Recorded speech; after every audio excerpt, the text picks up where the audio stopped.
Meu Juazeiro, boa noite, Cariri, boa noite, Ceará, boa noite, Brasil.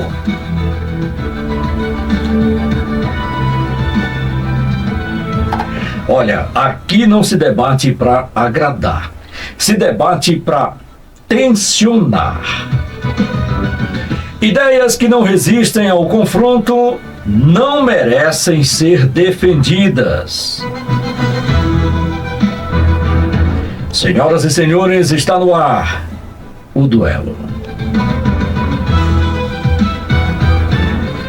As regras do duelo você já conhece, mas vamos aqui deixar bem firme para você não esquecer. Olha só, eu leio a matéria, faço a pergunta. Para cada debatedor, 2 minutos cravados. Aí depois vem a pergunta aberta. Na pergunta aberta, a mediação vai deixar aí por conta, de acordo com o assunto, né? Pode ser 4 minutos, pode ser 3, mas de uma coisa você pode ter certeza: a alternância é obrigatória, tá certo? Fugiu da pergunta? Perdeu tempo, mas eu aviso, é proibido fugir da pergunta. Ataque pessoal, a gente encerra o bloco na hora. Aqui não vence quem fala mais alto, vence quem sustenta o que diz. E hoje no corner da esquerda está ele, o defensor do Estado como indutor social. Ele é a favor da intervenção como instrumento de justiça e da política como engenharia de transformação.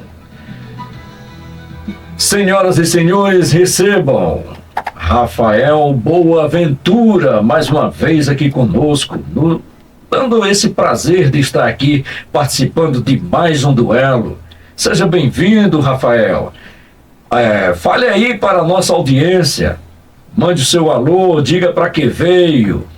Como é que você está, meu amigo? Boa noite,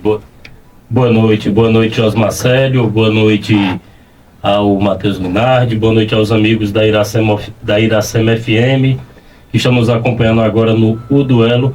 Duelo que ontem foi um sucesso absoluto, viu? Rapaz, Marcelo, a repercussão foi sensacional do programa. Parabenizar o Pedro Siebra e também o Laudir, que estiveram aqui debatendo com o Renan. Foi um sucesso absoluto. Mais de 2.000 pessoas na transmissão simultânea do YouTube, mais de 1.500 pessoas na transmissão da rádio também. Parabenizar toda a equipe aqui do duelo, e é uma satisfação estar aqui mais uma vez. A gente vê que está borbulhando até agora, hein? É verdade. Está borbulhando até agora. É verdade, foi bem bacana a edição de ontem, e hoje a gente espera que também possamos fazer um duelo aqui na base das ideias, eu e o Matheus Linardi. Com certeza será. Principalmente porque eu vejo aqui 2 potências, 2 pessoas preparadíssimas para debater de acordo com suas ideologias. E no corner da direita, você já sabe quem é ele, defensor da liberdade individual. Ele defende também o Estado limitado. Ele é crítico do intervencionismo que sufoca iniciativa e mérito. Senhoras e senhores, recebam com muito carinho Matheus Linardi. Boa noite, Matheus. Seja bem-vindo mais uma vez. Receba aí o abraço da nossa audiência. Fique à vontade. Boa noite, Osmar Célio. Boa noite, Rafael, né? Boa noite, queridos ouvintes aí, espectadores do duelo. É sempre um prazer estar aqui. E vamos que vamos, né? Vamos aí debater, colocar as ideias em choque, ver quem é que convence melhor, né? Eu tô acompanhando aí o pessoal, entra bastante em contato para elogiar, alguns para fazer algumas críticas, e assim, a gente sabe que nem Jesus Cristo agradou todo mundo, sabe? Então a gente tá aqui para isso, para evoluir. Ontem foi uma prova de fogo aí pros meninos, né? receberam aqui um player nacional, gostem ou não do Renan Santos, vocês viram aí o poder de engajamento que a galera do MBL trouxe para o programa. Ele veio bem afiado, o Rafael, ele citou somente os canais da rádio, fora os canais dos outros, entendeu? Porque tava rolando live pelo do MBL, pelo do Renan, pelo do Arthur. Teve muita replicação, né? Exatamente. O que eu acho mais interessante nisso tudo é que o Duelo, ele vem se firmando aí como um produto do jornalismo político aqui no Cariri e tá no radar de grandes players, né? A gente já tem outros grandes nomes aí que eu não posso falar agora, que já estão aí em contato com a nossa produção está em contato com eles, pra gente fazer uma sabatina especial do Duelo. Eu acho que ontem ficou uma coisa assim, deixaram o Renan nadar de braçada, sabe? Se eu tivesse aqui eu tinha acochado mais, mas é isso aí, né? Já foi. Na realidade eu vejo com o seguinte prisma. O Duelo está nascendo. Nós somos ainda uma criança, né?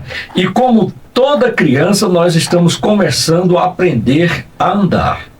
E é preciso que as pessoas vejam isso com muita seriedade, porque o que a gente faz aqui, a gente faz com amor e faz especialmente para os nossos rádio ouvintes, para os nossos telespectadores. Então, as pessoas que aqui vêm com o seu preparo. Eles não vêm aqui somente para falar abobrinha, não vêm aqui para falar baboseiras. Eles vêm preparados, eles vêm com estudo. Mas ontem o Renan, ele falou muita abobrinha e deixaram passar. Sim, mas né? Como eu estou te falando.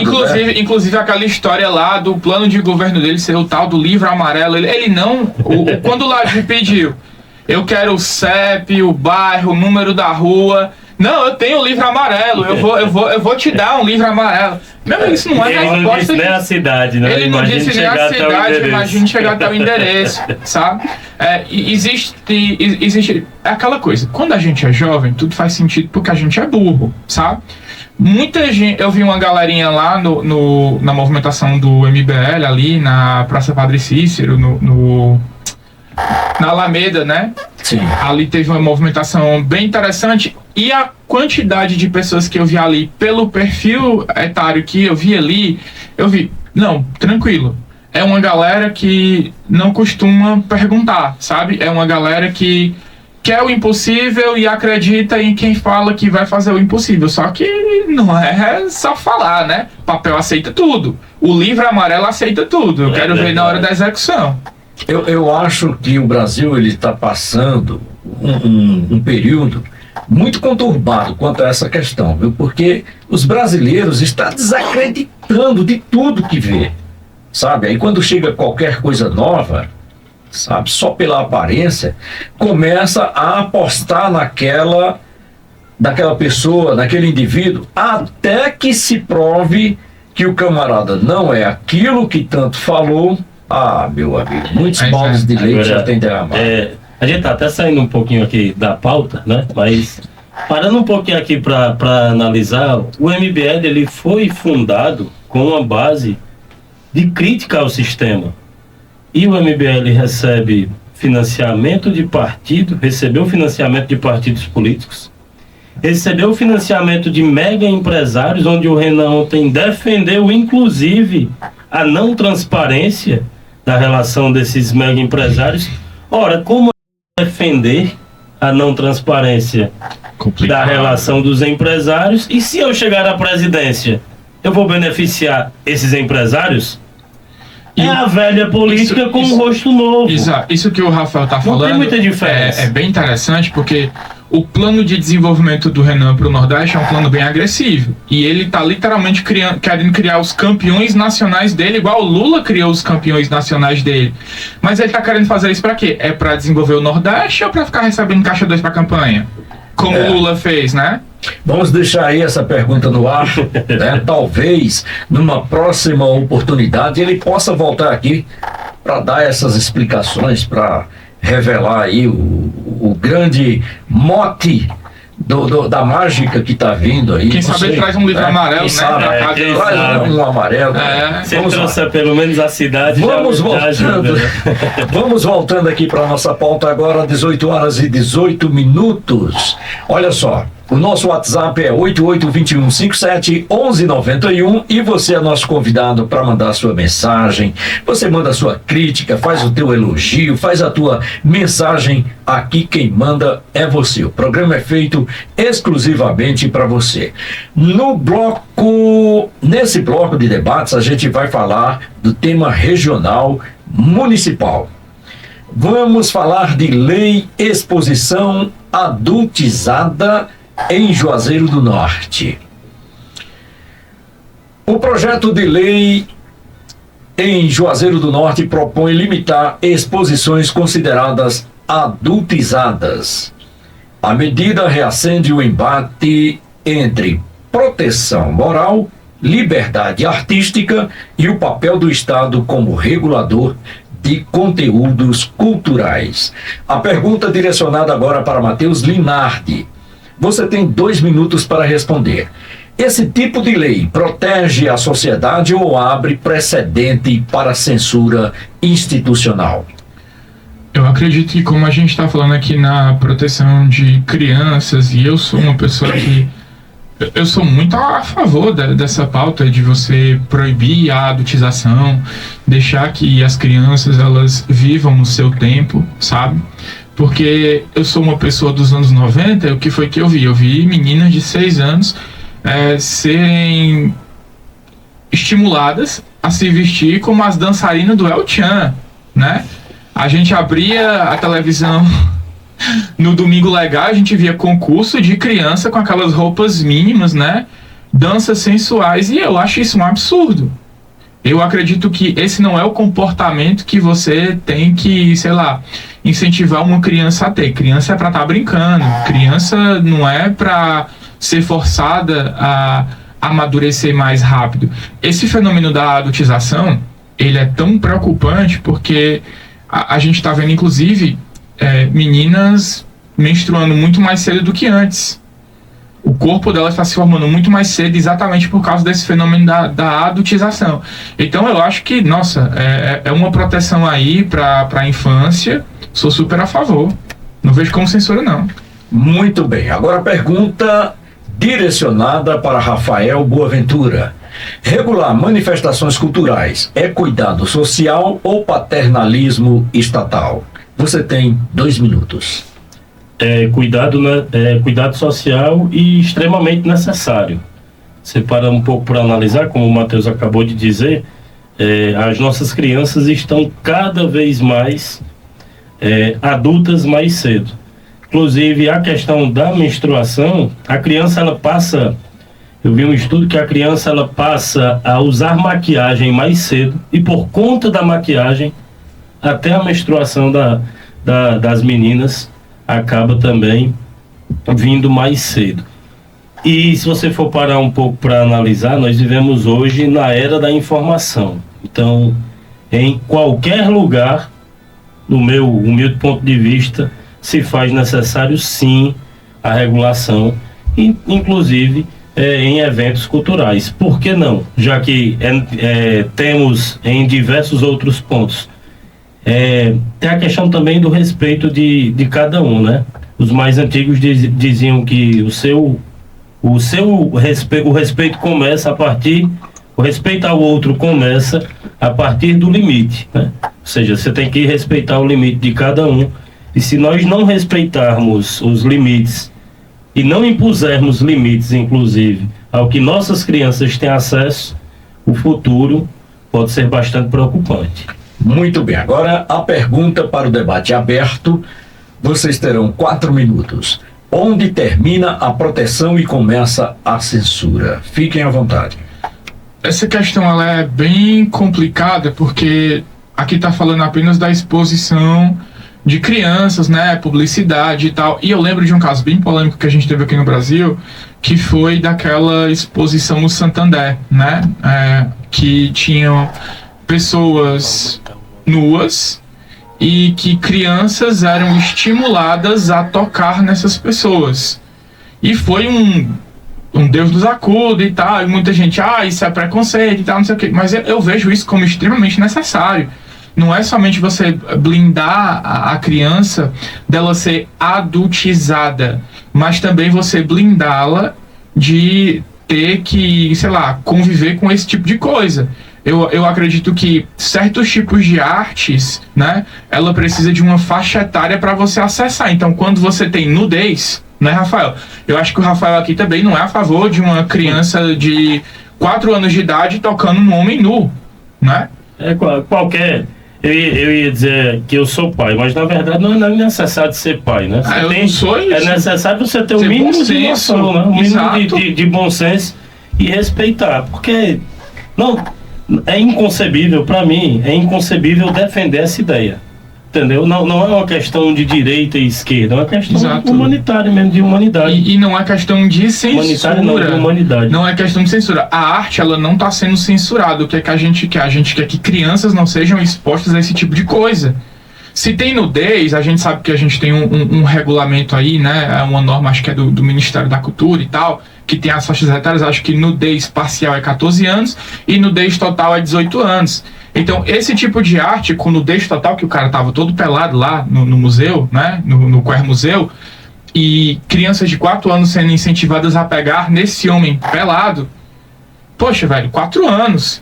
Esse é o tipo de abuso. Isso exatamente. Tem que ser o tipo de arte que tem que ser para 18 anos. Ninguém quer censurar. A gente quer que as pessoas corretas tenham acesso, né, ali àquele tipo de exposição. Muito bem, agora 18 horas e 25 minutos, a gente vai para um breve intervalo, mas eu prometo a você, não vamos demorar nada.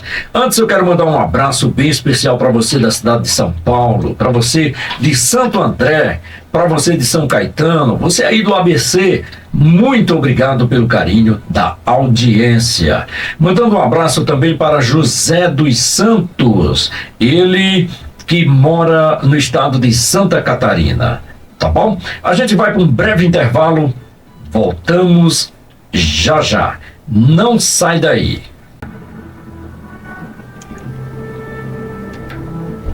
Muito bem, falei para você que a gente não demoraria, já estamos de volta. Olha só, você motorista de aplicativo, muito obrigado pela carona, viu? Aumenta o volume aí, vamos compartilhar o duelo.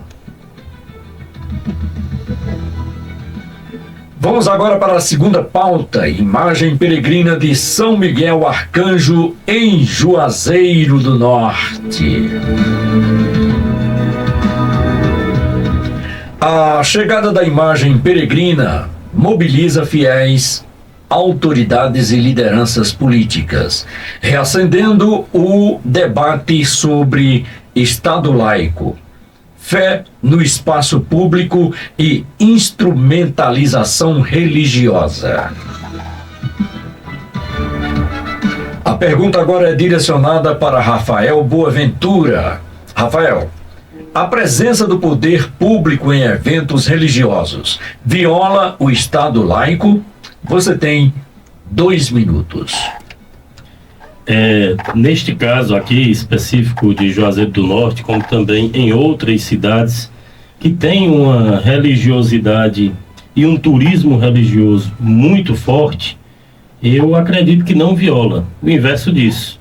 É fundamental a presença e a parceria da prefeitura, da municipalidade, com a Igreja Católica, porque nós sabemos que a economia de Juazeiro do Norte hoje ela cresce exponencialmente até maior do que a economia nacional, e muito se dá por conta da vinda desses romeiros.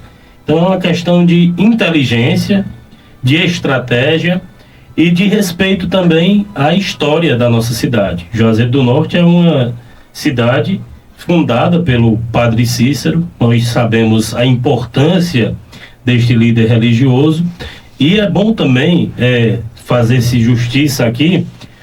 A partir do momento que o prefeito, o vereador, enfim, até mesmo o presidente, o governador, a partir do momento que ele beneficia, respeita e presta assistência às mais diversas religiões, como é o que vem acontecendo aqui em Juazeiro, porque apesar de Juazeiro ser uma cidade com a religiosidade romeira, a religiosidade bastante forte, o que acaba trazendo também a economia bastante forte, Juazeiro do Norte fez recentemente, em parceria com a comunidade evangélica, um grande evento aqui, ou seja, a comunidade evangélica também recebe apoio da municipalidade. Juazeiro do Norte também apoiou as religiões de matrizes africanas. Então, a partir do momento que você contempla todas as religiões, você acaba respeitando aí o Estado laico.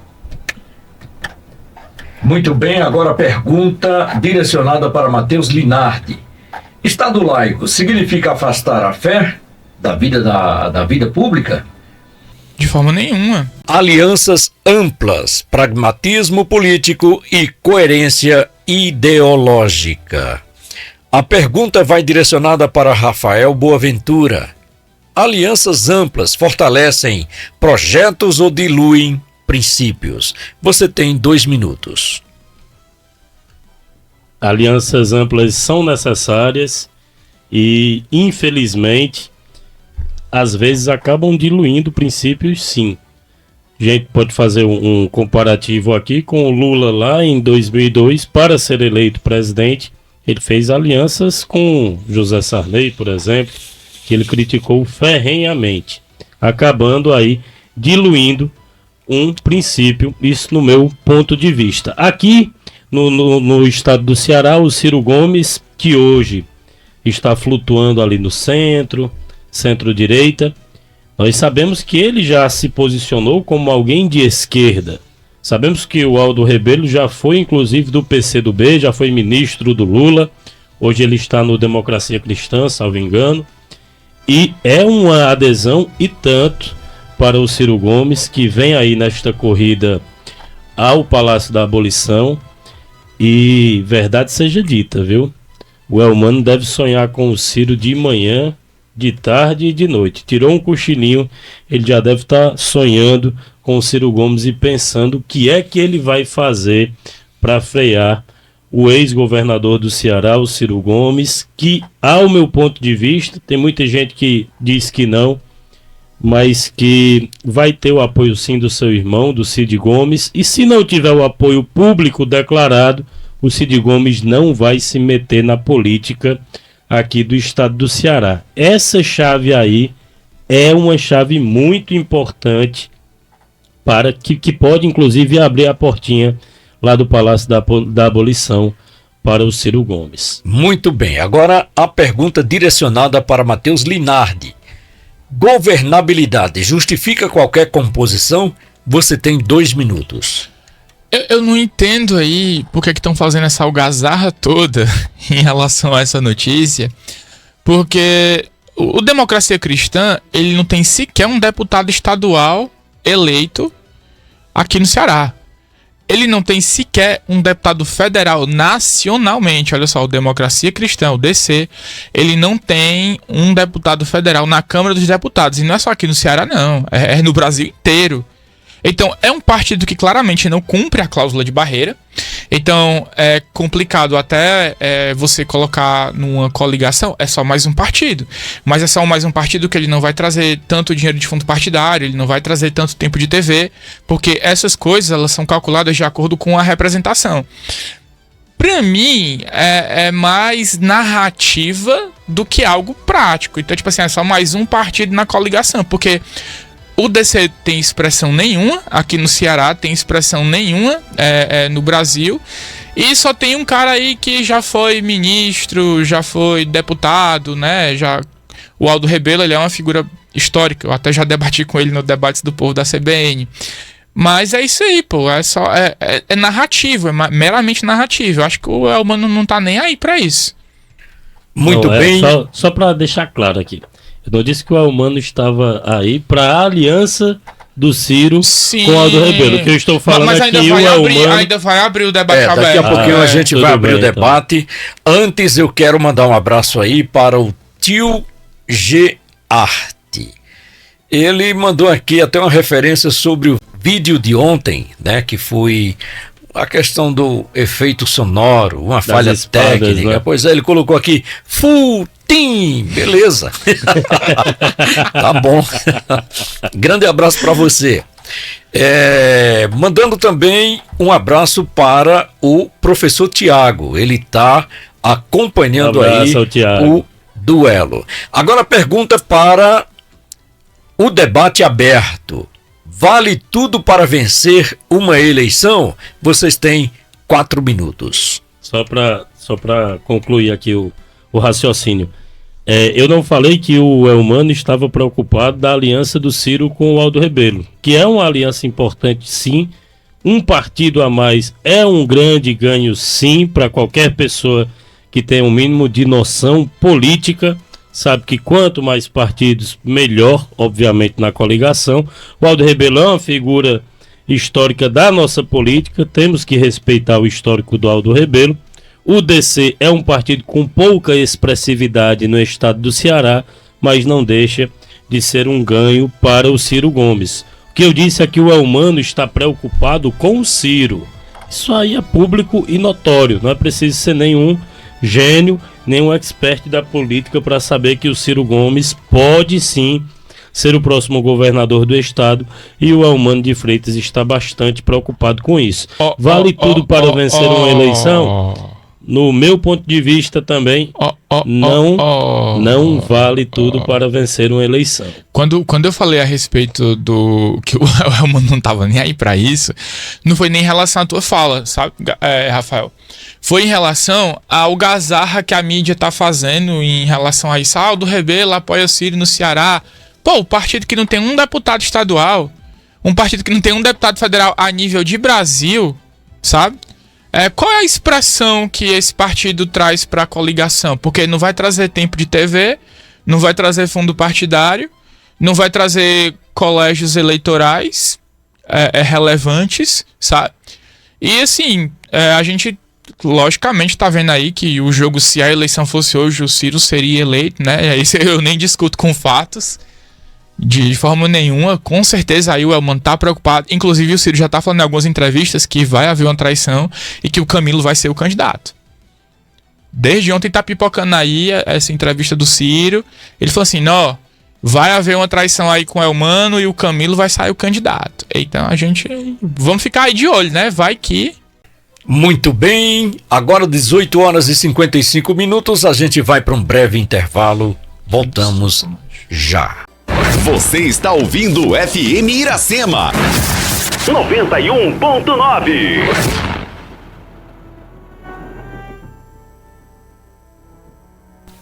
Falei para você que a gente não demoraria nada, já estamos de volta. Mandando um abraço especial para Maria Aparecida, na cidade de Missão Velha. Para você do bairro João Cabral, boa noite, obrigado mesmo pela audiência. Para você, mototaxista, tá aí, tá trabalhando, mas o fone de ouvido está acompanhando o duelo. Muito obrigado mesmo. Que tal você compartilhar a live que está sendo exibida pelo YouTube? Você entra no canal O Duelo 91 e aí você compartilha, você deixa o seu comentário, você faz a sua crítica, faz o teu elogio, deixa o teu comentário, que é muito importante pra gente, tá bom? O nosso elo de comunicação é o WhatsApp 88-2157-1191. Vou repetir para você anotar, 88-2157-1191. Mandando um abraço bem especial para seu Ademir Alencar, do Grupo Casarão. Grande abraço para o senhor Ademir, grande abraço. O senhor Ademir é uma pessoa sensacional, sensacional mesmo. Vamos lá para a próxima pauta. Dados de pacientes expostos no Ceará.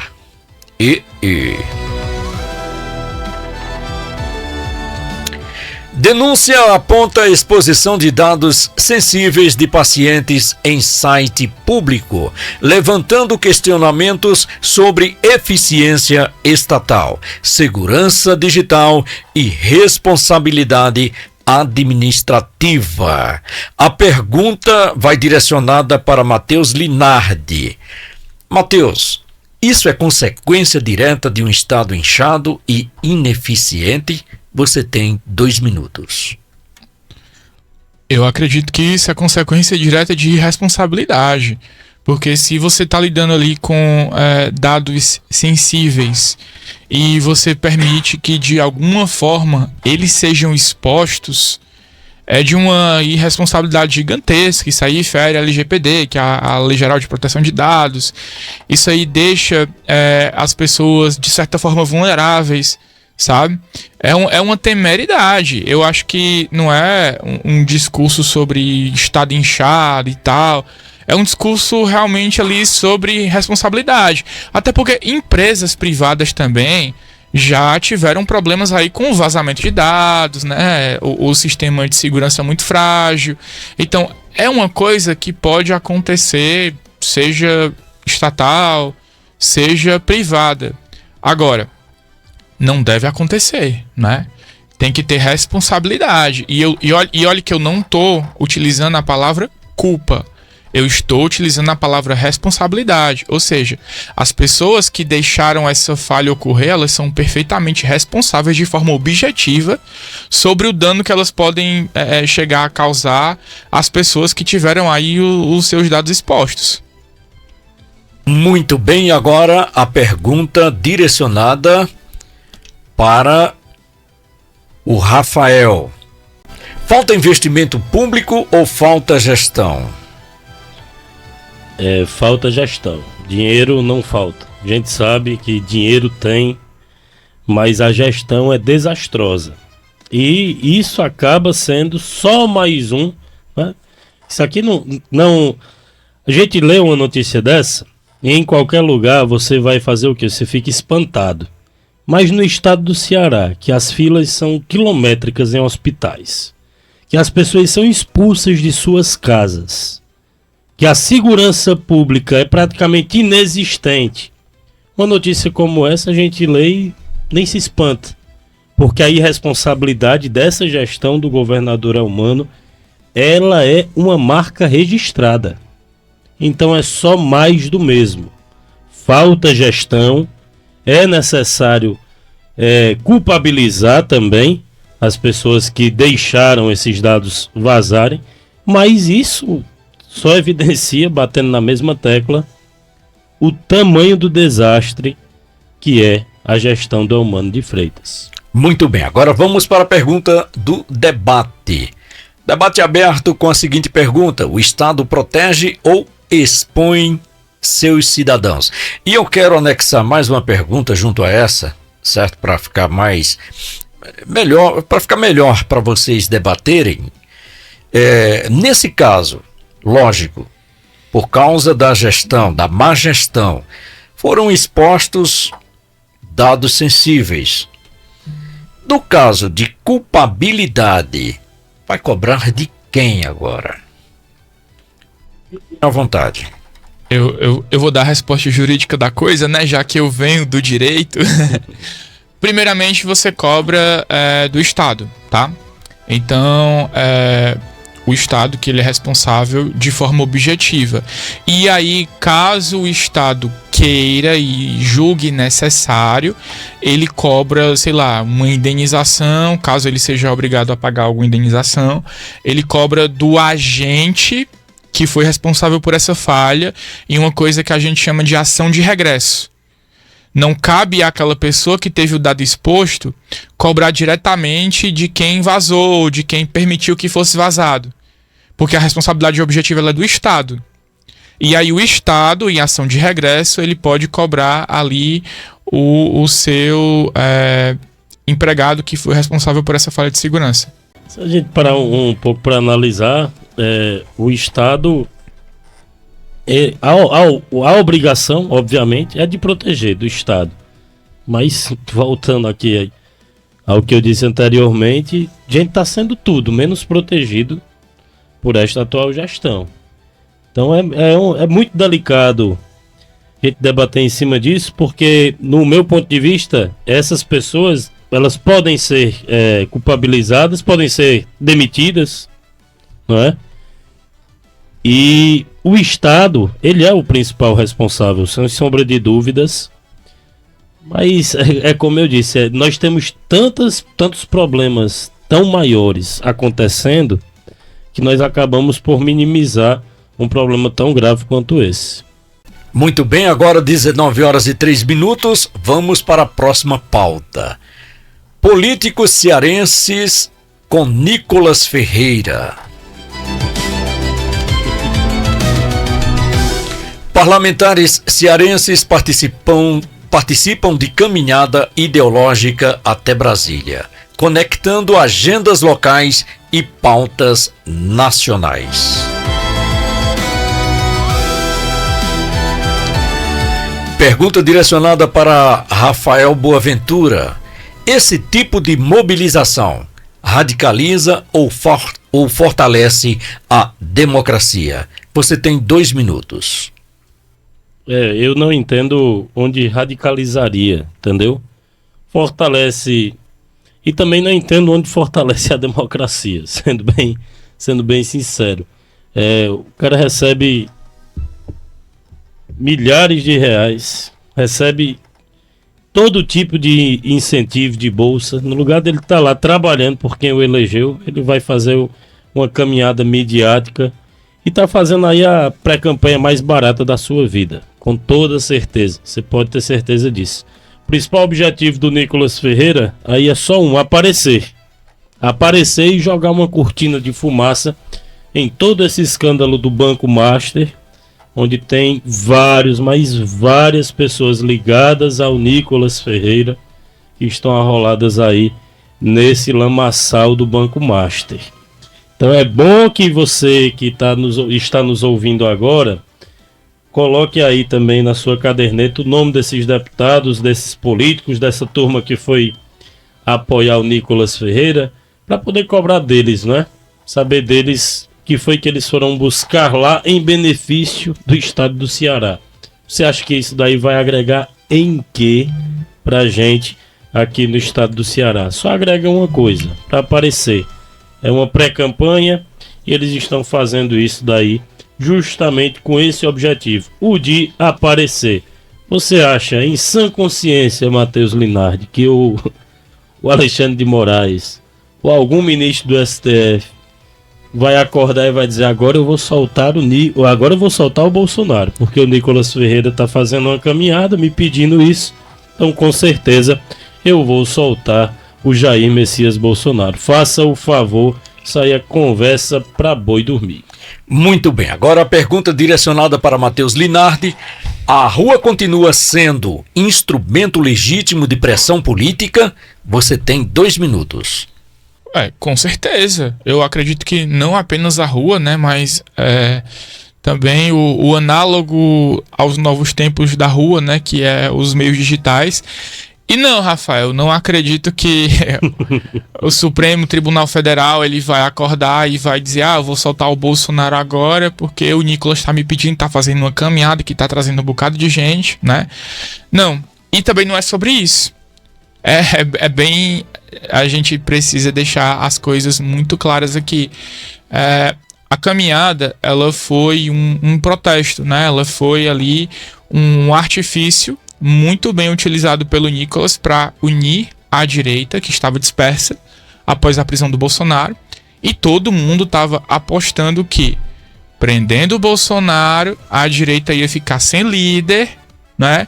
E seria literalmente um passeio no parque reeleger o Lula. O que a gente está vendo é o completo oposto. A gente está vendo pessoas dispostas a levar o legado do Bolsonaro, como o Nicolas Ferreira, como os deputados que se juntaram a ele, como as pessoas comuns que se juntaram a ele nessa caminhada. Não tinha só político, tinha muito político, tinha, mas a grande maioria não era político, né? São pessoas que estão indignadas com a injustiça que foi o Bolsonaro ser preso, e de uma forma que, pô, velho, se a gente colocar isso aí na Corte Interamericana de Direitos Humanos, é praticamente assassinato assistido. Ele não tem cuidado 24 horas para um problema que ele precisa de cuidado 24 horas ali na Papudinha, né? Tanto é que já existe agora um novo pedido aí para prisão domiciliar, porque existem condições que realmente precisam ser tratadas. Ele não pode, por exemplo, cair, como ele caiu lá na carceragem da Polícia Federal, e esperar meia hora por socorro. Ele é um senhor de idade, ele tem 70 e poucos anos, sabe? Mas trazendo aqui de volta para essa questão da caminhada. O Nicolas, ele uniu a direita em um propósito, né? E o que a gente tá vendo, e você é livre para discordar e tal, até porque, né, você defende o Lula, mas quando a gente compara... Você não vai votar no Lula agora em 2026? Não... Primeiro que o voto, até onde eu saiba... vamos fazer o seguinte. Tá, beleza. Ele não quer publicizar o voto dele, tá? Assim, sem problemas. Mas uma coisa que a gente fica... Quando a gente analisa os relatórios de pesquisa, é que a rejeição do Flávio Bolsonaro, ela é menor que a do Lula. Pouca coisa, mas é. E já tem pessoas que costumam acertar as projeções de dados e tal, dizendo que o Flávio Bolsonaro ele vai ser eleito com 53% dos votos. Que é basicamente isso que mostra o quadro quando você projeta ali a questão da rejeição do Lula. Muito bem, agora nós vamos para a pergunta aberta, para abrir o duelo, tá bom? Ué, não tava Mobilização popular fortalece ou tensiona instituições? Vocês têm 4 minutos, fique à vontade. Mobilização popular, ela é necessária, inclusive para fortalecer as instituições, né?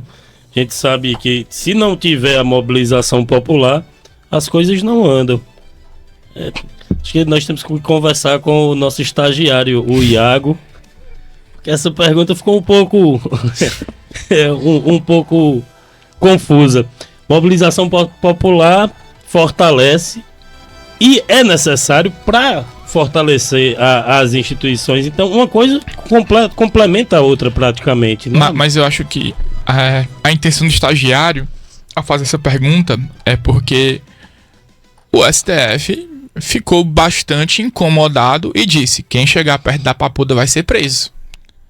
Ou seja, quando você tinha o Lula preso, né, era a coisa mais normal do mundo ter manifestações aonde? Em frente à Polícia Federal de Curitiba. Tinha gente que acampava lá, a Janja era uma, né? Agora, na Papuda, porque o Bolsonaro tá lá, as pessoas não podem se aproximar. Então, como é que a gente tá falando aí de fortalecer a democracia, mas a gente tem a nossa maior instituição do judiciário brasileiro, que é o STF, tensionada por causa de uma caminhada, pô. Isso não existe. É um tratamento bastante desigual que estão dando pro Bolsonaro e o que davam pro Lula. Até televisão pro Lula assistir jogo do Corinthians colocaram. Pra colocar a televisão do Bolsonaro, não pode ser televisão que tem acesso à internet. Tem que ser televisão a cabo. E, cara, é surreal a perseguição que fazem em relação ao Bolsonaro. Até na questão das visitas, Rafael. As visitas pro Bolsonaro eram 2 visitas por semana. Pro Lula, ele passou... Em 6 meses ele recebeu mais de 600 visitas. Isso dá muito mais de 2 visitas por semana. Uhum. Porque se fossem 2 seriam 180, né? Ultrapassou. Então há sim aí um jogo bastante desigual e uma manifestação como essa, pacífica, simplesmente a galera caminhando e tal, não deveria tensionar tanto o STF a ponto de ameaçar a prisão, né? Simplesmente porque a galera queria fazer uma manifestação em frente à Papuda. A gente sabe que quando era com o Lula, ou foi necessário inclusive, foi feita uma vaquinha à época, compraram os terrenos próximos e teve uma turma que acampou durante meses próximo a penitenciária, a Polícia Federal, onde o Lula estava. Deixando bem nítido assim para quem está nos acompanhando agora. Eu tenho um posicionamento de esquerda. Não necessariamente isso quer dizer que eu sou lulista. Em um cenário onde o candidato como foi na eleição passada, o candidato era o Bolsonaro, provavelmente eu iria votar em qualquer outro candidato. Porque o Bolsonaro, do meu ponto de vista, foi um dos piores presidentes que nós já tivemos. O que nós vivemos durante a gestão do Bolsonaro foi um retrocesso total, completo, gigantesco. Mas daí eu defender que ele não tem acesso a direitos básicos, isso daí já para mim, já seria falta de caráter. Já não tem nada a ver com direita ou esquerda. É necessário que seja dado o tratamento correto. E eu sou contra as manifestações midiáticas. Isso daí sim eu sou contra. Mas você prender uma pessoa porque ela está se manifestando, porque ela está falando, para mim é um completo absurdo.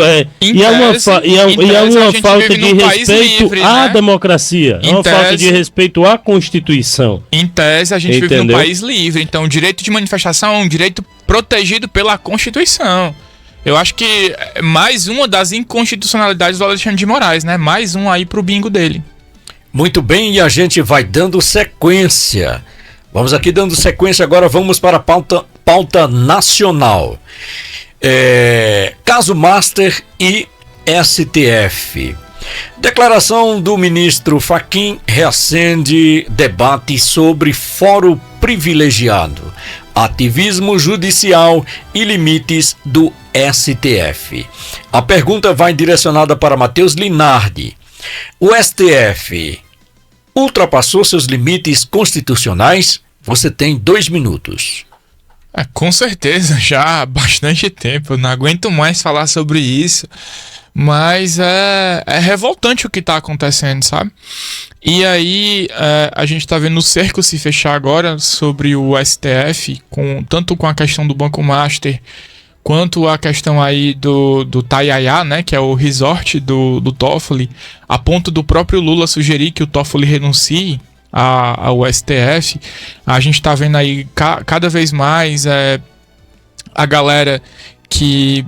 E ainda não apareceu todo mundo, tá? Eu tava vendo hoje uma reportagem, acho que era da Malu Gaspar, ela falando que o Supremo ele está convulsionando, ou seja, ele está bastante dividido porque existe a ala que é Gilmar Mendes, Toffoli, Alexandre de Moraes, e existe a ala que é Fux, Fachin, Carmen Lúcia e os outros. Então, assim, o Alexandre de Moraes e o Toffoli hoje, eles estão praticamente isolados e ainda estão levando junto o Gilmar Mendes, não é? Então, pode ser que... E olha que o Gilmar Mendes é o decano, eu acho que é o único ministro lá que não foi colocado pelo governo do PT, tirando os 2 que o Bolsonaro colocou. Acho que o Gilmar Mendes ele foi indicado pelo FHC ainda, sabe? É complicado, você vê o quanto o STF ele caiu em descrédito como instituição, e a grande verdade é que hoje ninguém respeita o STF se não for obrigado.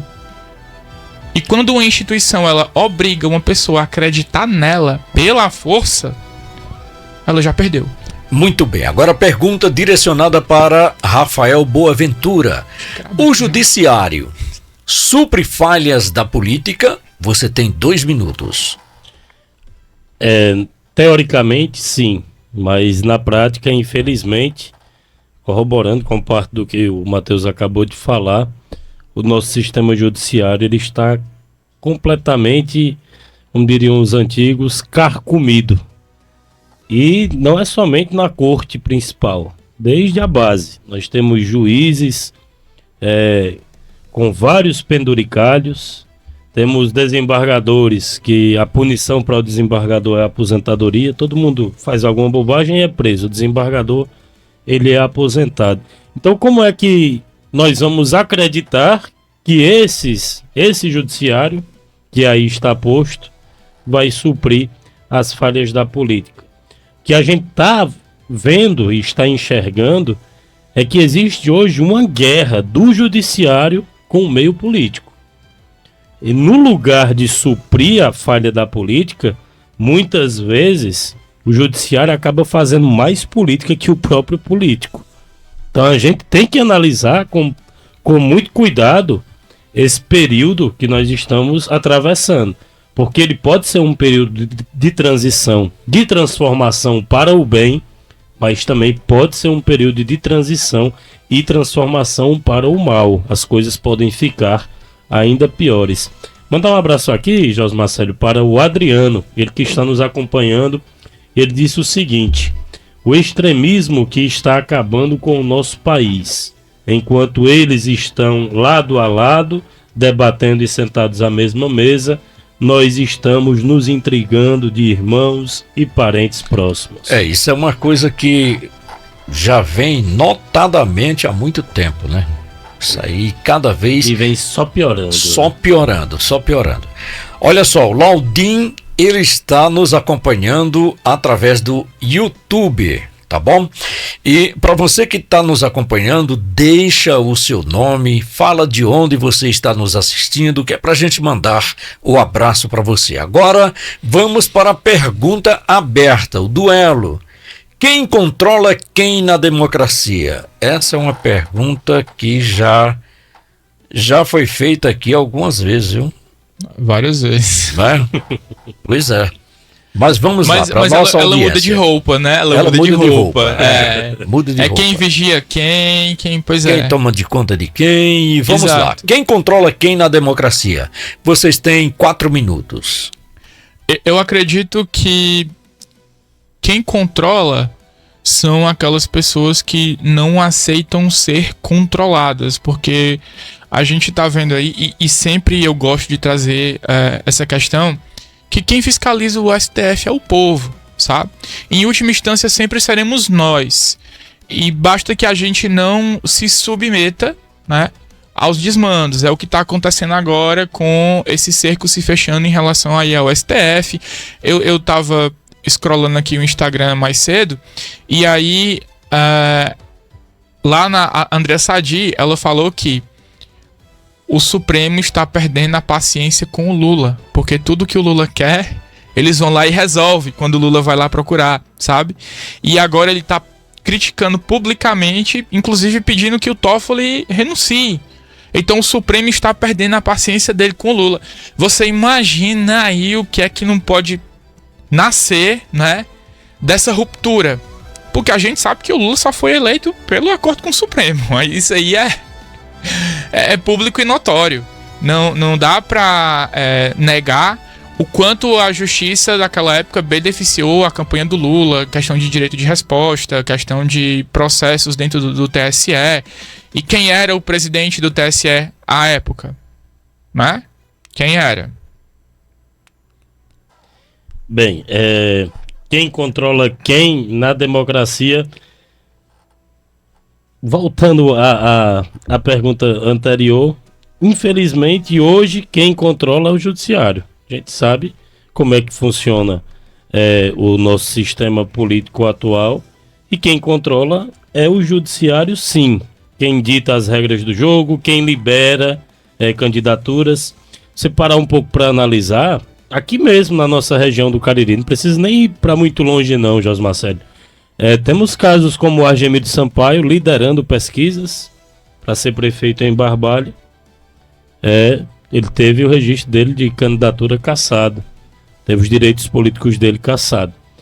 E tem alguns casos, né? Eu não vou ser leviano aqui, mas tem alguns casos que o cidadão lá, que o político sequer é culpado. Então isso evidencia o quê? Que quem controla no frigir dos ovos é o judiciário. Muito bem, agora 19h22, a gente vai para a próxima pauta.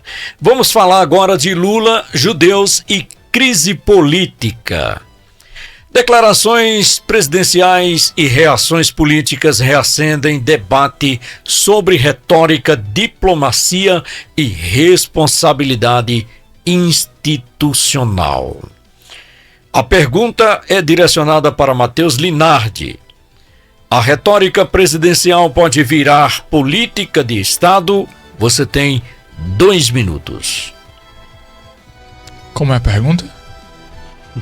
Vamos lá, antes de repetir a pergunta, eu vou passar para a audiência que a partir das 20 horas você vai ficar com a doce voz romântica de Adilma Félix e o programa Cidade Love.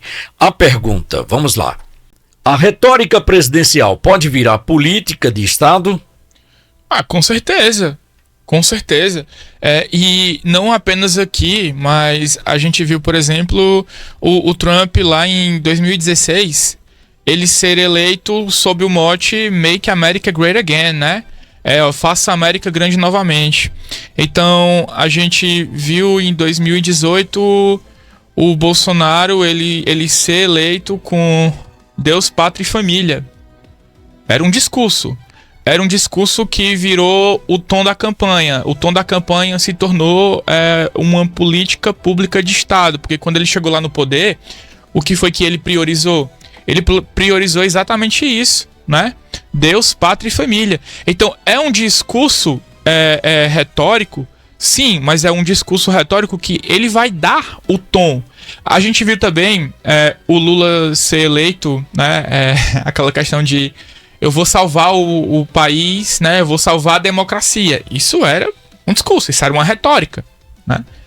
Eu não sei que democracia foi essa que ele salvou, tô procurando até hoje. Mas enfim, retórica vira discurso, retórica vira política pública, retórica vira aquela tática eleitoral da espada e do escudo. Isso é natural do jogo. Muito bem, agora a pergunta direcionada para Rafael Boaventura. Crítica política virou automaticamente ofensa identitária? Eu acredito que não. Uma coisa não tem relação com a outra obrigatoriamente. A crítica política é do jogo político. Só é criticado quem se coloca à prova. Então, não vejo dessa forma.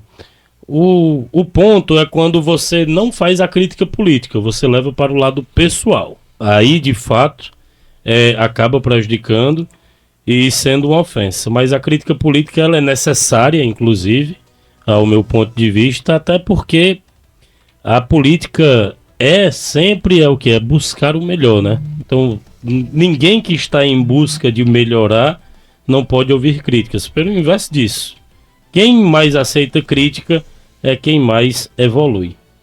Muito bem, agora deveria fazer aqui a pergunta para o debate aberto, mas a gente está precisando ir para o intervalo, tá bom?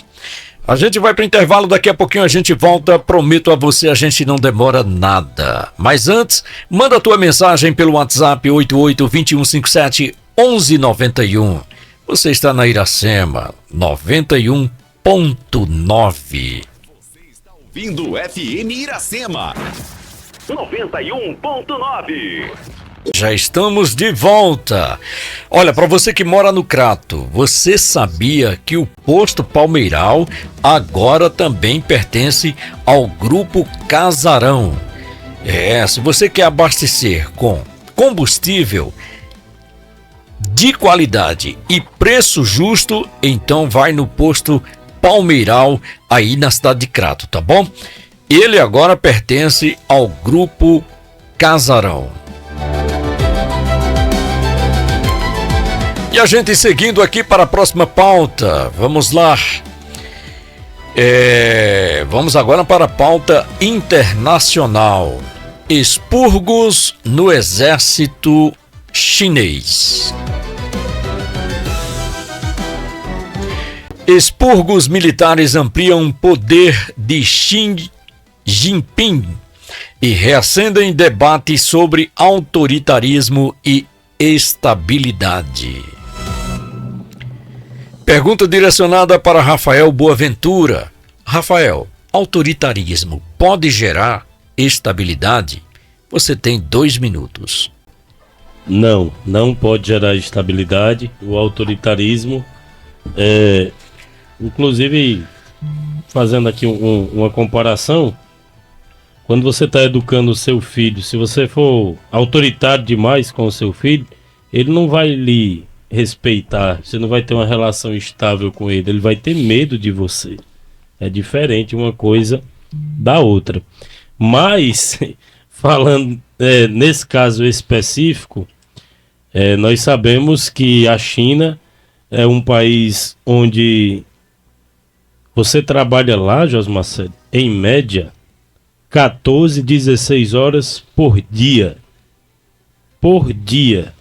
Então você imagine, meu amigo, um cidadão trabalhando com essa carga horária de trabalho, qual é o horário que ele vai ter ali de tempo para poder pensar na vida dele, para poder pensar que está sendo explorado e para poder, principalmente, fazer algum ato ali revolucionário, fazer alguma manifestação, que inclusive é proibida por lá. Se isso acontecer, você pode até ser preso. Então não gera estabilidade, o inverso disso, e nós sabemos que nós estamos em um momento internacional bastante complicado mesmo. Nós temos aí as grandes potências em uma guerra fria. Tem muita gente que diz que não, mas nós já estamos vivendo uma guerra fria atualmente, e cada passo, mesmo que seja mínimo, ele já é dado muito bem pensado. Então você pode só concluindo, você pode analisar que o Donald Trump, o Vladimir Putin, o Xi Jinping, não é esse o nome do cidadão, eles estão em uma guerra de poderes, né? É o famoso quem manda mais. Então cada passo é muito bem dado, muito bem articulado, mas o meu ponto de vista não gera estabilidade, o autoritarismo, e ele vai de encontro inclusive ao que eu defendo, que é uma política aberta, né? Que é uma política onde você possa buscar melhorias para a população, não que você possa sugar o máximo da população, sugar o máximo do ser humano e sugar inclusive a sua vida, porque quem trabalha 14, 16 horas por dia não tem vida. Muito bem, agora a pergunta para Matheus Linardi. Estabilidade justifica a repressão? Você tem 2 minutos. Assim, o Rafael agora ele falou que estabilidade... Aliás, que repressão não é possível gerar estabilidade. Não foi? Foi isso que tu falou? Oi? Repressão é impossível gerar estabilidade. Eu disse que não gera. Que não gera. Certo. E aí, a gente tem alguns casos, até recentes, né? Singapura.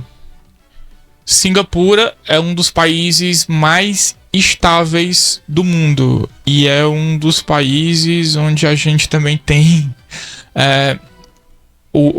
uma repressão. Você não pode mascar chiclete na rua, você não pode jogar papel no chão, sabe?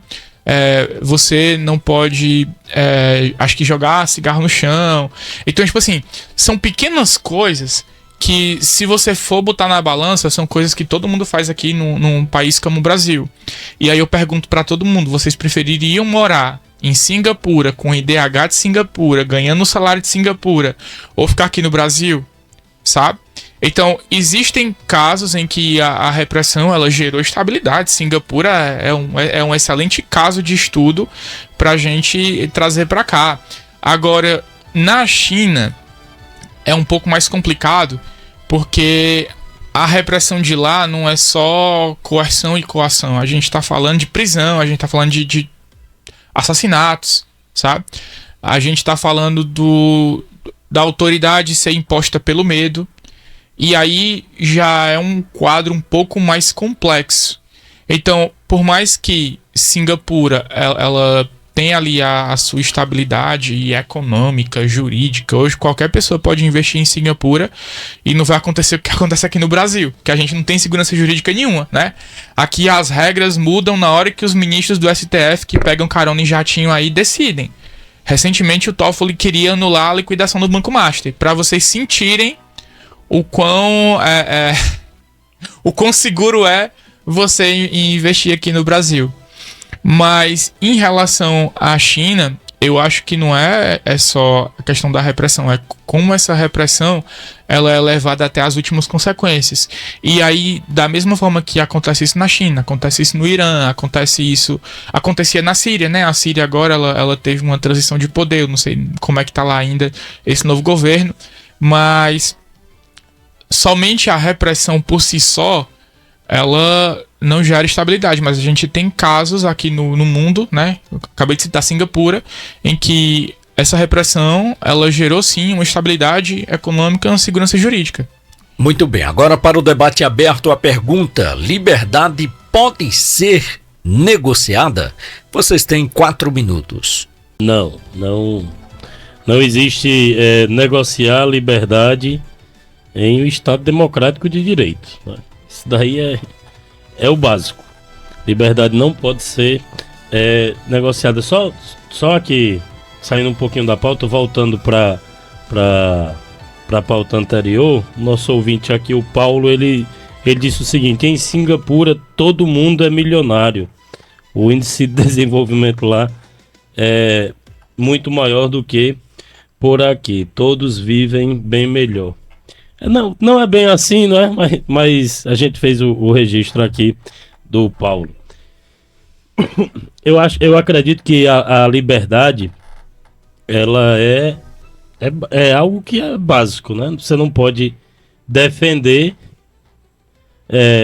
ou negociar a liberdade. A liberdade, ela é necessária para que nós possamos viver, basicamente, né?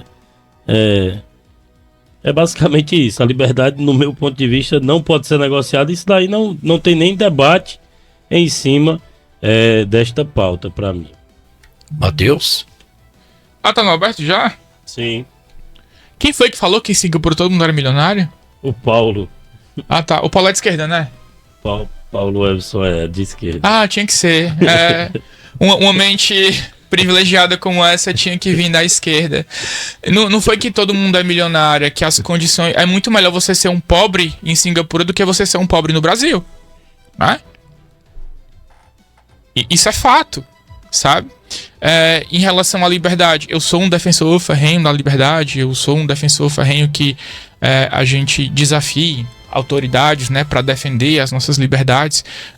Eu acredito que isso lá na França era chamado de resistência à tirania.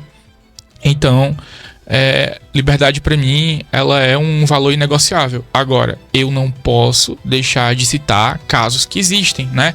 Eu não posso vender a minha visão como a única. Eu sou um liberal, eu moraria em Singapura? Muito provavelmente não, porque tem muita coisa que eu gosto de fazer, tipo mascar chiclete. Eu cheguei aqui com com Mentos e Trident, né? E lá a gente não pode, você tem locais exclusivos para você fumar, para você mascar chiclete e por aí vai. Mas em relação à estabilidade econômica, lá é bem melhor, sabe? Mas eu prefiro estar aqui no Brasil, porque liberdade para mim é um valor inegociável. Muito bem, e já entrando na próxima pauta, vamos falar de Rússia, Maduro e chavismo. Contradições geopolíticas expõem falhas do regime chavista e incoerências ideológicas internacionais. Pergunta direcionada para Matheus Linardi.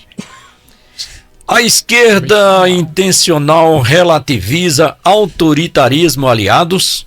Com certeza. 2 minutos. Eu cansei de ver aqui a galera que defende a esquerda passar pano pro Maduro, passar pano pra galera lá do Irã. Teve um aqui que disse que o Gaddafi não era de esquerda, né? Que a Líbia era um governo de direita. Aí eu fiquei olhando assim pra cara dele. Tá bom, né? Na sua cabeça pode ser. No mundo é outra história. Mas eu vejo sim, sabe? Eu vejo esse duplo pensar, por exemplo. Muito se criticava o governo do Bolsonaro. A campanha do Bolsonaro mesmo foi criticada. LGBTs, a galera, vai acabar as liberdades, vai acabar a democracia e tal, e não sei o quê. E não foi bem isso que a gente viu, né? Mas quando você tem aí governos de esquerda que passam com tanques por cima de manifestantes pacíficos. A gente viu o governo do Irã agora matando aí mais de 43 mil pessoas, né? Massacrando mais de 43 mil pessoas. E o Pedro aqui tava, né, passando pano. Eu fiquei tão revoltado que nas minhas considerações finais eu não consegui nem dar tchau. Eu tive que manifestar a raiva que eu tava, porque, meu amigo, Ele queria comparar o massacre lá do Irã em menos de 20 dias de protesto com uma guerra que durou 4 anos. Tem que ser uma pessoa muito genial com o Jota, né? Só o Pedro pra trazer essas peripécias. Muito bem.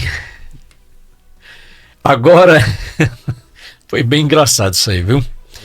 Vamos passar agora a pergunta para Rafael Boaventura. Críticas externas são ingerências ou defesa da democracia? Críticas externas, algumas vezes, né, são ingerência, mas na maioria das vezes são defesa à democracia. Você pode parar um pouquinho para analisar que a política internacional, ela é feita dessa forma, né? Ela não é feita, vamos falar aqui no palavreado cearense, ela não é feita no alisado, não. Ela é feita realmente na base da crítica. Então a crítica externa, ela acontece. Agora, alguns líderes por ingerências, acabam tecendo algumas críticas que, se você parar um pouquinho para pensar, ele poderia ter ficado calado, né? Inclusive, só trazendo aqui um recorte aqui de uma coisa que eu achei bastante engraçado. No momento que o Trump foi lá e bombardeou, pegou o Nicolás Maduro, muita gente ficou esperando que o Lula fosse criticar ferrenhamente o Trump. Ele fizesse isso, ele estava fazendo o quê? Estava colocando um alvo para cima da gente. Porque ele não chegou lá com rosas, não? Ele bombardeou. Então você tem que parar bem para analisar e tem que pensar muito antes de falar. Imaginemos se nós que estamos aqui temos responsabilidade, nós que fazemos jornalismo temos responsabilidade e temos que pensar antes de falar. Imaginemos um presidente, não é? Um líder nacional. Mas foi o que ele fez. Ele criticou ferrenhamente o Trump. Não, mas ele criticou, mas em nenhum momento ele disse que... E ele segue criticando, inclusive. Não, mas em nenhum Vamos momento... aproveitar aqui. Em nenhum momento ele disse que as forças brasileiras, ou em nenhum momento ele foi um crítico ferrenho a ponto de dizer, olha, se tiver um embate, nós vamos ficar desse lado. Até porque o Brasil não tem condição, né? É justamente isso que eu estou lhe dizendo. Muito bem. Justamente. Agora a gente vai aproveitar para fazer a pergunta do duelo. Vamos lá para o embate. Ideologia cega a realidade? Vocês têm 5 minutos. Ideologia burra, sim. Ela cega a realidade. Eu posso falar por mim mesmo. Eu sofri algumas críticas, porque no programa passado eu teci críticas ao Elmano de Freitas. E tem uma turma dizendo aí que eu não sou de esquerda. Inclusive... revogaram tua carteirinha. Inclusive o ex-vice-prefeito de Juazeiro do Norte, o Dr. Giovanni Sampaio, a quem eu agradeço pela audiência, ele comentou em uma página que replicou o nosso conteúdo que eu não era de esquerda. E eu vou ser bem sincero, eu sou de esquerda, o que eu não sou é burro. Você não pode fazer com que a ideologia lhe segue, entendeu? Ao contrário do Dr. Giovanni, inclusive, eu nunca votei no Bolsonaro. O Dr. Giovanni votou no Bolsonaro por democracia, agora ele está em outro campo. Então, eu trouxe esse exemplo justamente para poder ilustrar. Você não pode cegar por conta da ideologia. Eu sou de esquerda, mas eu tenho críticas ao Lula. O Lula pegou o Flávio Dino, que poderia sucedê-lo, e aposentou no STF, no Supremo Tribunal Federal. Eu acredito, sabe, Rafael, que o problema não é a ideologia. Acredito que o problema realmente é a burrice. A ideologia cega mesmo, né? Não, porque, vamos lá, ideologia é uma bússola, né? Ela aponta para qual é a sua visão de mundo, digamos assim. Qual é o grande problema? É a burrice do ser humano, né? O problema é de bios, bicho ignorante operando o sistema. Tem muitas pessoas que acreditam que a sua visão de mundo ela é a única possível e que ela deve ser a única em que as pessoas devem acreditar. E elas tentam empurrar isso goela abaixo. Elas tentam lhe forçar a acreditar que o mundo ele é daquela forma que ele quer que seja, e não é assim que funciona. A gente vive numa democracia. A pluralidade de opiniões, ela tem que ser uma constante. Como é que a gente vai chegar a, sei lá, em uma tese, em um consenso, se a gente não ouvir os dois lados? Se a gente ouvir apenas um lado? Isso é errado, sabe? Isso só acontece em ditaduras. E a gente não tá numa ditadura, né? A gente tem alguns comportamentos aí ditatoriais do Supremo e tal, estado de exceção, beleza, mas a gente ainda não tá numa ditadura em que o governo tá dizendo exatamente o que é que a gente tem que pensar e como a gente tem que pensar. Então, essas pessoas que acreditam que devem a vida à sua ideologia, meu amigo, com toda a honestidade do mundo, você é uma pessoa burra. Abra-se pro diferente, converse com pessoas que pensam diferente de você, ouse sair da sua caixinha. Você vai ver que o mundo, ele não é só aquele quadradinho que você tá preso, não.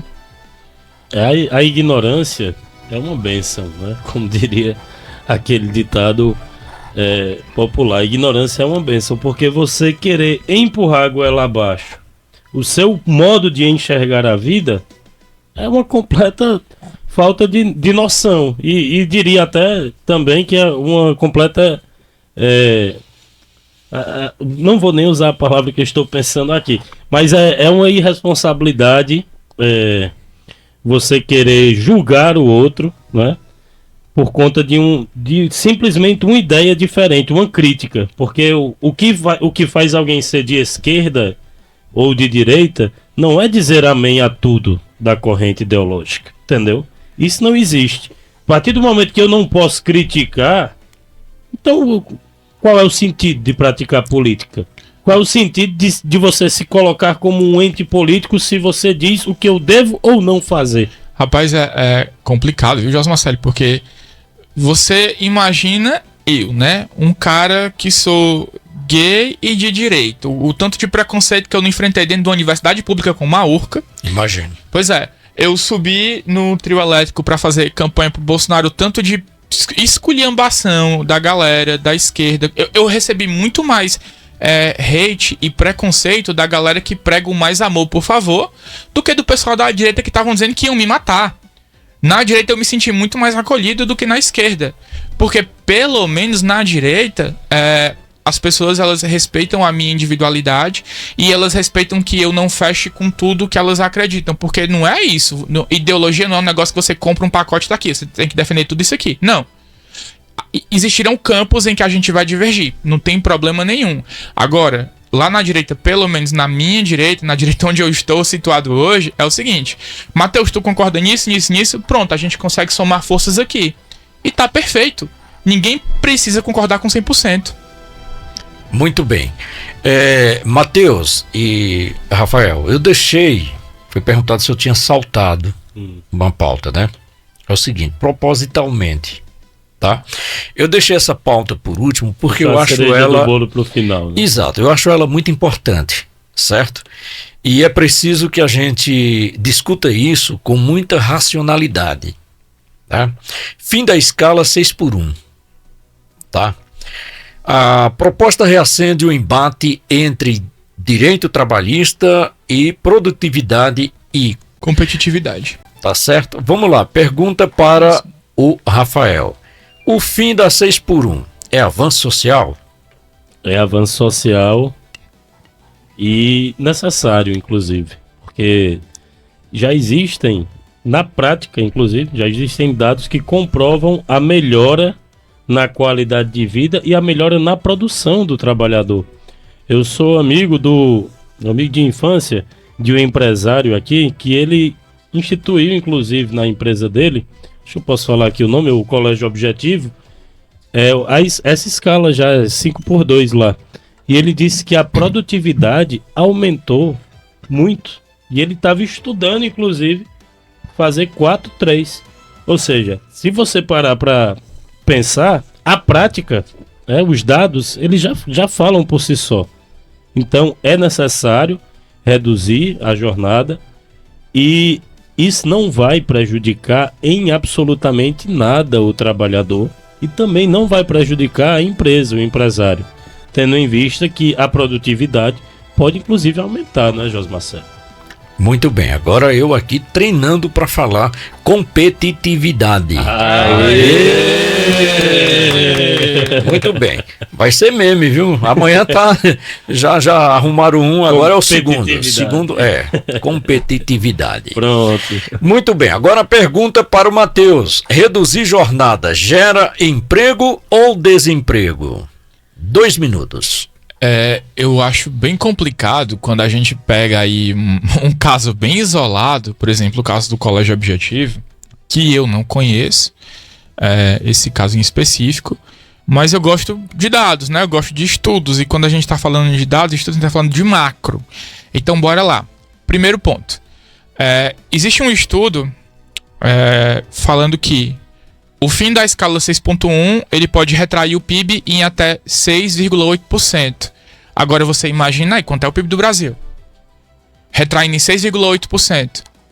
O impacto disso imediato, as pessoas elas estão no oba-oba, estão achando que vai ser as mil maravilhas, mas elas esquecem que existem consequências da gente viver no mundo real. Então, aquilo que a gente deseja tem consequência. O Renan estava aqui sendo sabatinado e perguntaram, cadê o estudo disso? E ele, né, tá lá no livro amarelo, vai olhar no livro amarelo, vai comprar. Eu tenho que comprar o livro amarelo, José Marcelo, não sei se tu sabia. Pois é. O Missão é o único partido que você tem que comprar o plano de governo. E todo partido disponibiliza isso de graça na internet, né? Pra você ver como o Missão ele é diferenciado. Né? R$239. Eu vi só? Somente. Só pra você conhecer o que é que o partido pensa, você tem que pagar R$239. Mas vamos lá. O que é que isso pode acontecer? Isso pode ter um problema de desinvestimento. A gente pode ter empresas que vão fechar. A gente pode ter um desemprego. Isso no curto prazo. Por quê? Porque o fim da escala 6.1, ela não está vindo acompanhada, por exemplo, de um período de transição. Quando a gente tem uma mudança muito drástica, como a gente vai ver agora na reforma tributária, a reforma tributária ela passa por um período de transição gigante. A reforma tributária ela só vai ser concluída, parece que em 2032, né? Não vai mudar tudo de uma vez. Então, a partir do momento que o empresário ele faz o orçamento ali da sua empresa, ele se planeja para aquilo ali, aí muda-se as regras do jogo. É por isso que eu falo que no Brasil não existe segurança jurídica.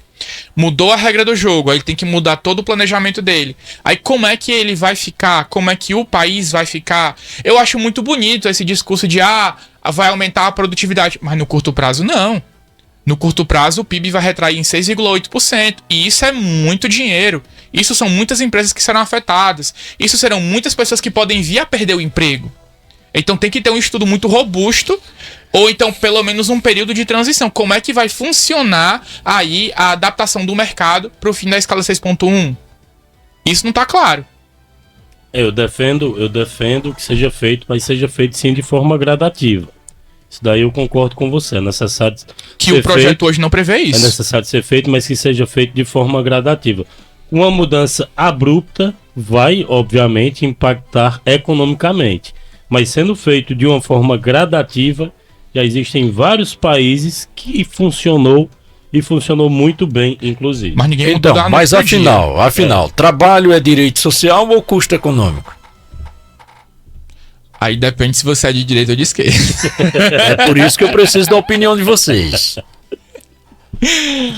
Olha só, vamos lá. Trabalho, para mim, ele é custo econômico. Você está comprando a força de trabalho de alguém. Você está comprando o valor que aquela pessoa ali gera para você, para sua empresa, para a sociedade. E você está pagando por isso, sabe? Eu acho muito bonito esse discurso da esquerda. Trabalho é direito social. Todo mundo tem que ter direito a trabalho. Mas tem trabalho para todo mundo?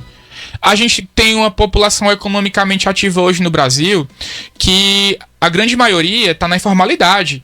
E eu não vejo problema nenhum das pessoas estarem na informalidade. Eu conheci vendedor de água em São Paulo que ganha mais do que muito CLT. O cara diz, Deus me livre de eu ser CLT. Eu tô ganhando aqui quase R$6.000 vendendo água no sinal. Rafael?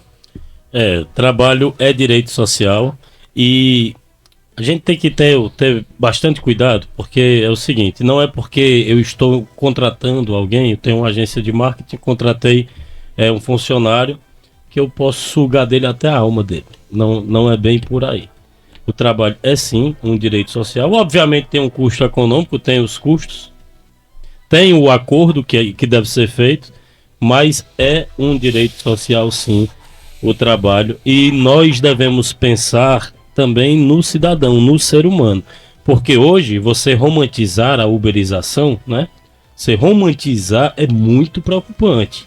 Porque olha só, imagine você compra um carro, hoje um carro básico, um Mobi, 70 mil reais.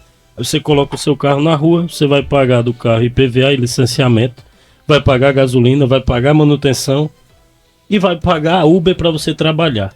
E eu tenho que romantizar isso daí? Complicado, né? Bem, por hoje aqui não houve consenso, houve confronto. Ideias foram testadas, algumas resistiram, outras ruíram. Quem decide agora é a nossa audiência. Deixe o seu comentário. Participe, você é muito importante pra gente. Eu queria só fazer aqui uma correçãozinha no que o Rafael falou, pode ser?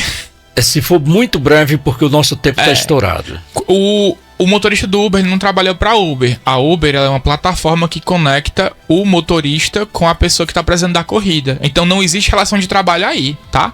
Não era nem para ter esse termo uberização. Isso é um discurso da esquerda. Ok, senhores. A gente fica pro próximo. Só um minuto. Vai ficar pro próximo. Beleza. Porque a gente tá com o tempo mas estourado. Você tem realmente. Que pagar a alguém para prestar um serviço. Vamos fazer o seguinte. Um Vamos fazer o seguinte. Vamos somente para as considerações finais. Rafael Boaventura, por favor. Abraçar a todos que estiveram conosco, abraçar ao Adriano, abraçar o pessoal da Moda Atual, o seu jeito de vestir. A Moda Atual fica na rua Rafael Malzone, 245A, no bairro Triângulo. Você fala lá com a Evanda, ela que tem os melhores preços, roupas adulto, infantil e plus size. Moda Atual, fones 996288563 e 98808-4622. Como sempre, uma satisfação bater esse papo aqui com você, Matheus, e com o Josma Célio.